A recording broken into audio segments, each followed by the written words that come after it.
Thanks for joining us on Politically Speaking. I'm your host, Priya Sridhar. We're coming to you this week from the East Village. Well, California has a new senator. When Kamala Harris was elected Vice President of the United States, Governor Gavin Newsom appointed then Secretary of State Alex Padilla to the position. I spoke to him one-on-one this week about his new job and much more. I always get a little worried when politicians try to set these really specific timelines. What challenges will President Biden have in executing this timeline, do you think? Yeah, guys, as you mentioned, Governor Newsom defeated that recall in pretty much a landslide. Here at the Registrar of Voters office, they're still counting ballots. They want to make sure that every vote counts, but the results so far are showing us that 58% of San Diegans voted against the recall and 41% voted to recall the governor. So where does that leave the Republican Party of California? Why not wait for investigations to be complete? Because I think some people are worried that whatever happened that led to this transaction in the first place, that could be brushed under the rug. No, that's not going to happen. A couple things. Out of the 3 supervisor seats that were up for grabs, none of them have officially been called just yet. But here's what we do know. We know that District 1 is going to flip from Republican to Democrat because there were 2 Democratic candidates there. And District 3, which both Democrats and Republicans had a very close eye on, is looking like it's overwhelmingly going in favor of the Democratic candidate, Tara Lawson-Remer. And you have some pretty bold ideas that are very different from Governor Newsom. But at the end of the day, if you were to get elected, there's still a Democratic majority in the state legislature. Does that concern you about trying to execute a lot of these ideas that you're campaigning on?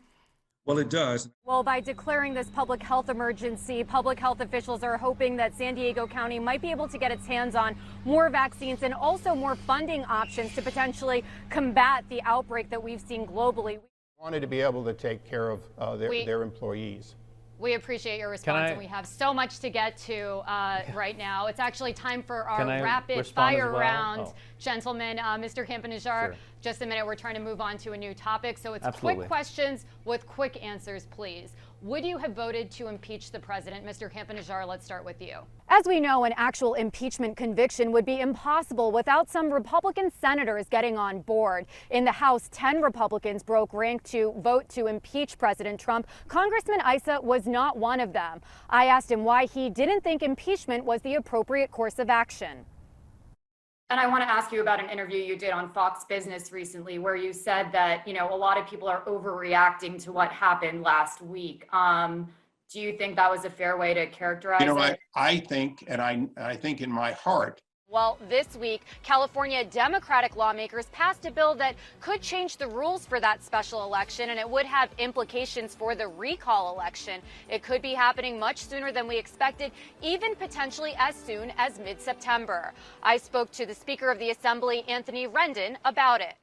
Mayor Gloria, thanks so much for joining me. Yeah. And this is Diego, the first dog of San Diego's first television appearance. So it is. I'm very excited exclusive. about that. Yeah. Do you think it's important for there to be an avenue here in California to strip officers of their badges if you can prove that there was misconduct? All right, and Ms. Bree, we want to give you an opportunity to talk about how you would tackle the homelessness crisis here in our city. America's pig farmers could be facing major changes and expensive ones very soon. So there's a lot of pigs that are being produced for California that aren't in California but are going to be regulated by California.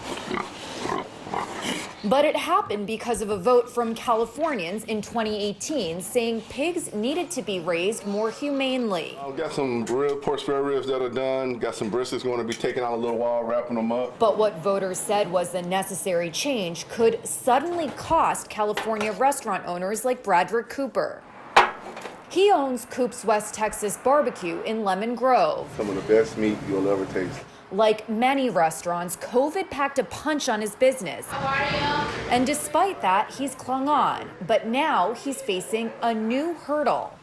He's worried come January 1st, when Proposition 12 goes into effect, that he's gonna have to pay much more for pork and potentially raise his prices for his customers. Hey, have a good one, man. Thank you. You kind of hate to have to keep raising your prices because the price of goods keep going up, but it's like, what do you do?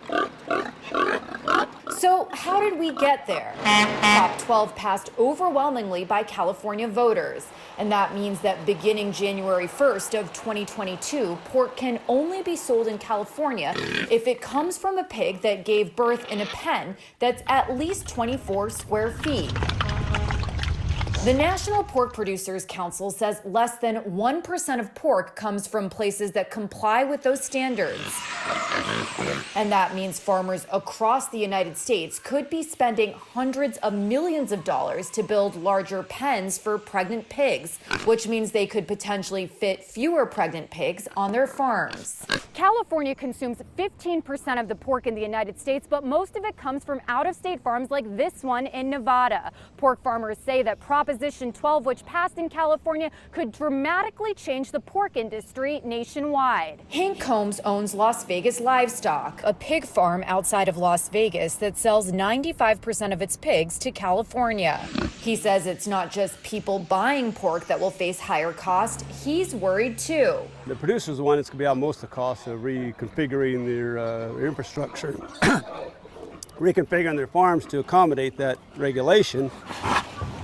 He doesn't keep any pregnant pigs on his farm, but he will have to make sure the suppliers he gets his piglets from are in compliance with California's new rules. We're going to have to find a source that is compliant with that regulation. So we need to go out and try to find a hog producer that has that meets those regulations, and that's probably going to cost me more to get those things. But he says he's also heard from other farmers who say they might just stop selling pork to California because of the costs to get their farms in compliance. The proponents of Proposition 12 says that's their choice. To keep a mother pig in a cage so small she can never even turn around. That is against the will of California voters. It is against human decency. It is cruel treatment of animals. And it's no wonder why they lost in a landslide vote. And they should change their practices if they would like to supply to California. Combs says while he knows the new rules could be tough for some pork farmers, he respects the decision of California's voters. Personally, I think in our operation, I don't have a problem with it because we like to raise the hogs that way, and we always have. Can't get no better than that. And restaurant owners like Bradford Cooper hope that people love pork enough to keep buying it, even if the price goes up. A lot of people love pork, a lot of people love it, and I speak for those who sell it and those who eat it. It's something that we gotta have. And like many things today, gotta have means gotta spend a lot more. You never know who you're going to meet on the side of the road, and in the middle of a pandemic, a chance encounter seems even more unlikely. But this is a story about the lengths you'll go for love and the kindness of a stranger. She was shocked by that. I bet she was. You wouldn't know it if you saw them, but Rich Farmer and Mike Kane have only known each other for 6 days. I was hitchhiking. I wanted to go to the 99-cent store. Yeah, you heard that right. 93-year-old Mike Kane was hitchhiking last Tuesday down the road from his retirement community in San Marcos. I paused. I'm like, is that guy hitchhiking? So I made a U-turn immediately, went back, and I asked him if he was okay. That's when he met Rich Farmer. Farmer gave him a lift to the 99-cent store. I got some hand sanitizer for you, Mike. After thoroughly sanitizing his car, of course, and was shocked when he found out that Kane just wanted to buy chocolate bars for the love of his life. A nightly tradition the couple shares. But we don't eat the whole bar. We just eat a couple of them. Farmer and Kane hit it off.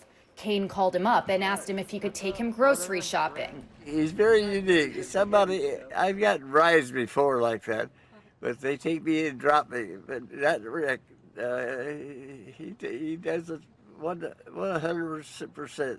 Okay, we'll go with that. Yeah, that'll work. It's an unlikely friendship, but Farmer says there was just something about Kane that drew him in. I was amazed. I'm like, this guy must really be in love with this guy. At the drop-off, Farmer got to meet that gal of Kane's. He can go wherever he wants to go. I'd probably have to send the police after him. The couple say they're touched by Farmer's generosity. There aren't that many people like Rick in the world. a new friendship, and a forever love. Priya Sridhar, NBC 7.